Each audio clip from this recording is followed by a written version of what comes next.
अखाड़ा के इस अध्याय की शुरुआत राहुल गांधी के उस बयान से करते हैं जो उन्होंने विदेश में दिया है, लेकिन देश में उसे लेकर जमकर पॉलिटिक्स चल रही है। राहुल गांधी 2 दिनों के अमेरिका के दौरे पर टेक्सास पहुंचे हैं, जहां उन्होंने आरएसएस और प्रधानमंत्री नरेंद्र मोदी पर बड़ा हमला किया है। उन्होंने कहा है कि आरएसएस ये मानती है कि भारत एक विचार है, जबकि हम मानते हैं कि भारत कई विचारों का एक मेल है जिसमें सभी की हिस्सेदारी होनी चाहिए। पीएम मोदी पर हमला करते हुए राहुल गांधी ने कहा कि इस चुनाव में लोगों को समझ आया है कि प्रधानमंत्री मोदी ने देश के संविधान पर हमला किया। We believe that everybody should be allowed to participate. We believe that everybody should be allowed to dream. Everybody should be given space, regardless of their caste, language, religion, tradition, history. This is the fight. And the fight was crystallized in the election. When millions of people in India clearly understood that the Prime Minister of India is attacking the Constitution of India.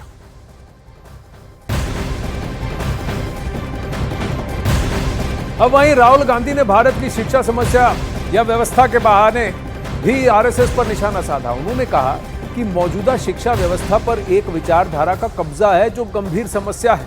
उन्होंने कहा कि ज्यादातर कुलपति RSS के जरिए नियुक्त हो रहे हैं। आगे उन्होंने ये भी कहा कि आरएसएस का इतिहास और भविष्य को लेकर सीमित लक्ष्य है।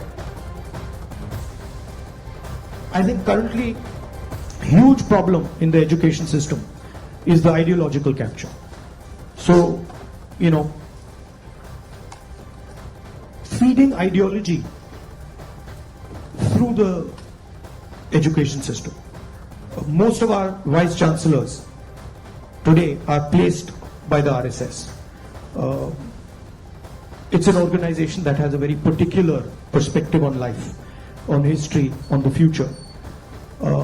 That's really damaging. Having one organization that is placing all its people in our education system, I think that's damaging. So ensuring that people who run our education system are independent, are not, ideological, or are not committed to sort of a particular way of thinking, I think is important.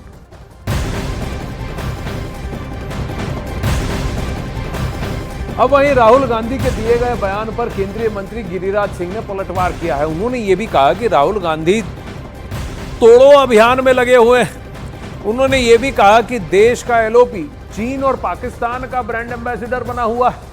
उन्होंने ये भी कहा कि राहुल गांधी देश के दुश्मनों के साथ खड़े हुए हैं। राहुल गांधी ने आरएसएस के ऊपर बयान दिया है, उस पर बात करने के लिए हमारे साथ केंद्रीय मंत्री गिरिराज सिंह जी हैं।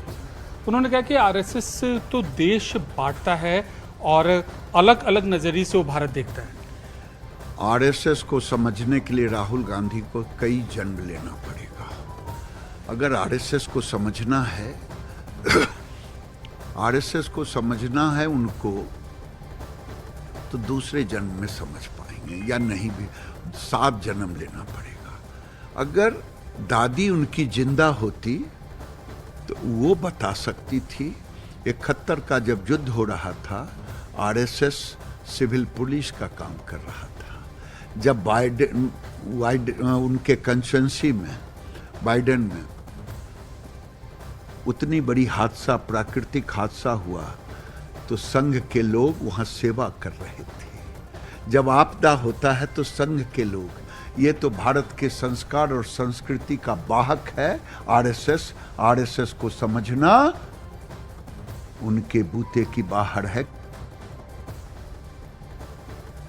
अब वहीं अमेरिका में राहुल गांधी के दिए गए बयान पर बीजेपी हमलावर हो गई है। बीजेपी के दुष्यंत गौतम ने कहा है कि राहुल गांधी के मन में जहर भरा हुआ है, उन पर सत्ता में बाहर रहने का बुखार छाया हुआ है। राहुल गांधी अमेरिका दौरे पर हैं, वहां पर उन्होंने चीन की चाहे उत्पादकता हो या रोजगार की स्थिति हो, उसकी तारीफ की, और भारत को लेकर उन्होंने कहा कि अभी यहाँ भी मेड इन चाइना की चीज़ें मिलती हैं, और तमाम मसले थे, खासकर महिलाओं के मुद्दे पर बीजेपी और आरएसएस पर भी तंज कसा।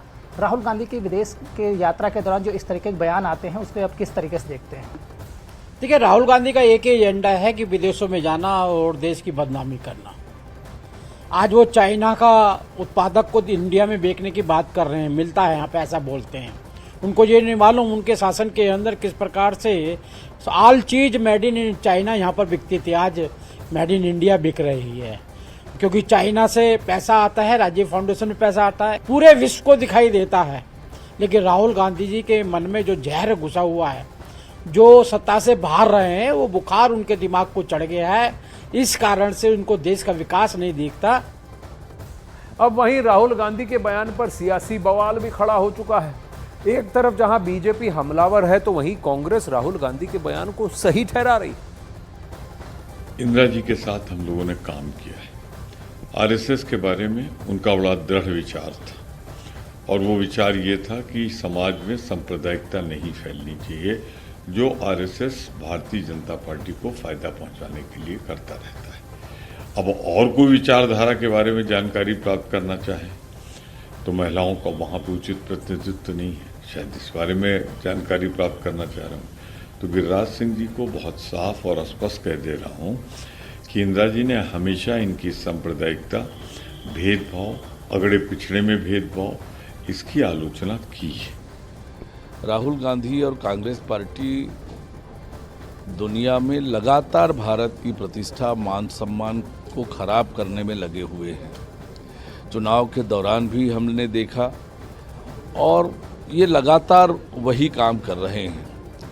देश की तरक्की, देश का मान सम्मान और गौरव, ये गांधी परिवार को, कांग्रेस पार्टी को हजम नहीं होता है। और जब भी दुनिया में भारत का मान सम्मान बढ़ता है, देश विकास में आगे बढ़ता है, कांग्रेस के नेताओं के पेट में दर्द होने लगता है। ये अब वहीं बीजेपी नेता और पूर्व केंद्रीय मंत्री मुख्तार अब्बास नकवी ने राहुल गांधी पर निशाना साधा।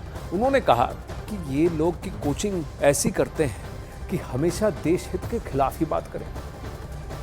राहुल गांधी ने आरएसएस पर निशाना साधा है और कहा है कि जो हम भारत के सपने पर विश्वास करते हैं, वह एक भारत में अलग अलग संस्कृति, अलग अलग धर्म है, अलग अलग भारत हम विश्वास नहीं करते। मुख्तार अब्बास नकवी जी कैसे देखते हैं इस बयान को? देखो, अगर किसी की सनक हो जाए कि जय का फॉलो मास्टर ऑफ नन, अगर उसको लगे कि हम सबसे बड़े ज्ञानी हैं और पूरी दुनिया अज्ञानी है, तो इसी तरह की डींगबाजी, इसी तरह के जो है वो बकवास बहादुरी या बयान बहादुरी सुनाई पड़ेगी।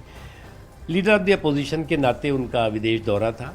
देश की अपेक्षा थी कि वो अनगाइडेड डींग के बजाय गाइडेड डिग्निटी का डिमॉन्स्ट्रेशन करेंगे, प्रदर्शन करेंगे। लेकिन अनगाइडेड डींग के वो पूरे तरह से महारथी साबित होने के चक्कर में वो देश को, देश के बारे में किस तरह से भ्रम पैदा करो, देश को कितना नीचा दिखा सको, और चाइना को कहो चाइना तो महान है और भारत बिल्कुल जो है वो बेकार है। तो ये सारी चीज़ें जो है वो इस बात का प्रतीक है, कि इस बात का प्रमाण है कि अगर अपर स्टोरी किसी की जो है वो टूलेट हो, तो इसी तरह के जो है वो डींगबाजी सुनाई पड़ती है। न्यूज़ 18 इंडिया चौपाल, एक ऐसा मंच जहां जब जब बात निकलेगी तो सिर्फ दूर तक नहीं बल्कि दुनिया के कोने कोने में जाएगी, क्योंकि इस बार बात होगी भारत के वैश्विक महाशक्ति बनने के लक्ष्य पर। सरकार, समाज, सेलिब्रिटी और स्पोर्ट्स स्टार्स के साथ न्यूज़ 18 इंडिया चौपाल देखिए सिर्फ न्यूज़ 18 इंडिया पर।